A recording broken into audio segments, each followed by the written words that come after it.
Welcome back, football romantics and dedicated fans, to episode 15 of our World Cup 2026 Daily Diary.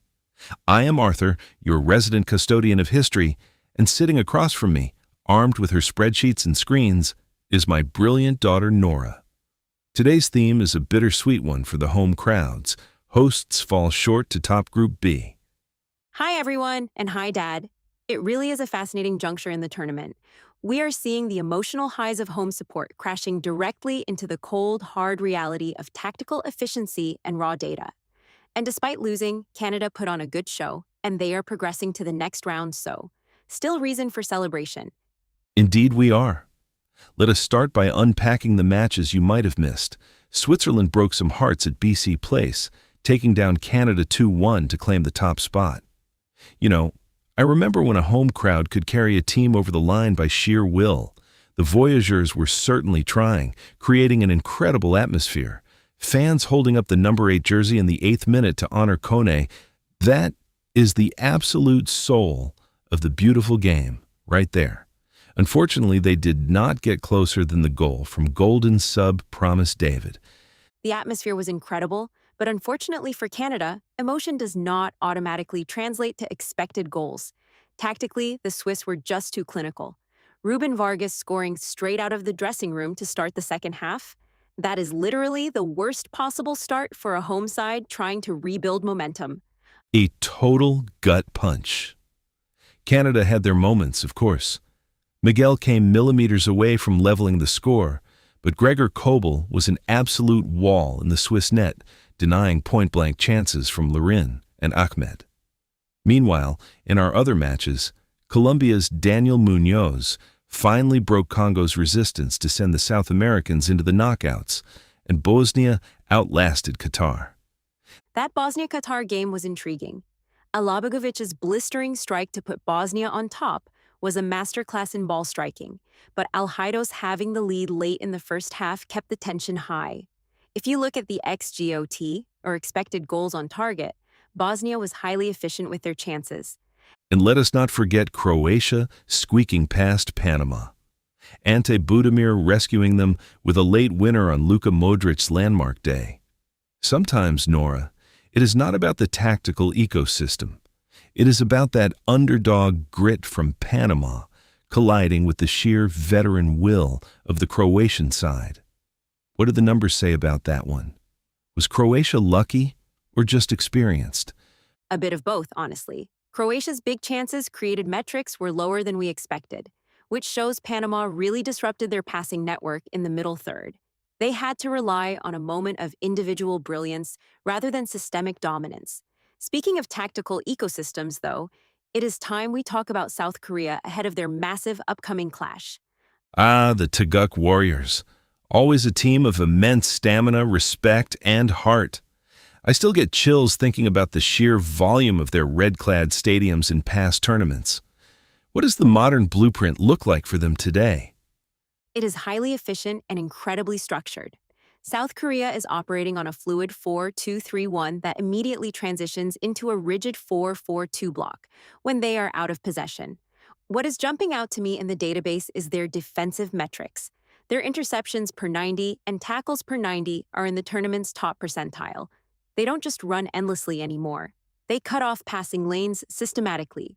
So they have married their traditional work rate with modern positional discipline. That is a dangerous combination for any opponent. Exactly. But they do have a weak point. Big chances missed. Their overall XG is solid, but they are underperforming their expected goals on target. Essentially, they are doing the hard work to get into dangerous areas, but lacking the final ruthless finish. If they do not convert against South Africa, they could easily find themselves eliminated. That is the classic tension of tournament football. You can press all day, you can run until your lungs burn, but if you do not put the ball in the net, the romance dies quickly. It reminds me of the true masters of the defensive art, who did not even need to tackle if their positioning was right. Which brings me to today's legend, Paolo Maldini. The ultimate one-club man. Even my database respects Maldini. As it should. You know, I remember watching Maldini in the early 90s, and it was like watching a grandmaster play chess on grass. He had this regal aura on the left flank for Italy. He famously believed that if he had to make a tackle, he had already made a mistake. In the 1994 World Cup, stepping up as captain, he orchestrated the backline with pure elegance. It wasn't about data. It was about instinct, reading the attacker's soul before the pass was even played. I can appreciate the poetry in that, Dad, but honestly, Maldini would be an analytics darling today. Even without relying on slide tackles, his spatial dominance would completely light up a modern heat map. His ability to predict the next play is exactly what today's elite center backs are trained to do using video software.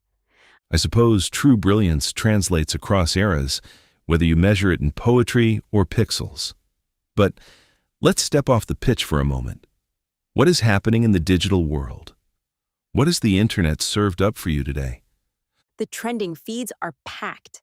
First, the Algeria squad went viral today. They were filmed trying to throw an American football around at their base camp. It is just pure rock chalk good vibes, watching world-class athletes struggle with a completely different ball. But the really massive clip is Virgil van Dijk.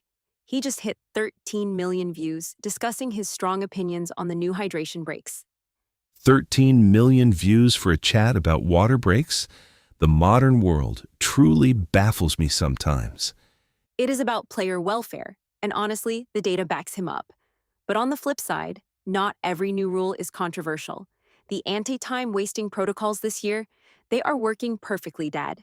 Ball and play time is up significantly, and the fans are praising it.